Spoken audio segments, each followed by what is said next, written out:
တားရှင်ပြုအလှပွဲဆိုတဲ့တခြင်းလေးနဲ့စတင်ပြီးဖျော်ပြပေးချင်ပါတယ်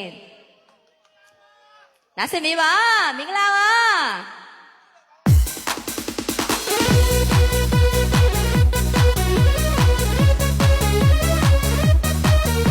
ဒီတခါစင်ပေါ်မှာမောင်ရင်လောင်းနေဆိုတော့စင်နေနဲ့ပဲပြောလိုက်မယ်တခြင်းဆိုလိုက်နော်မေမေတင်ငယ်ရွယ်လို့ရဲ့ဖေဖေတပိတ်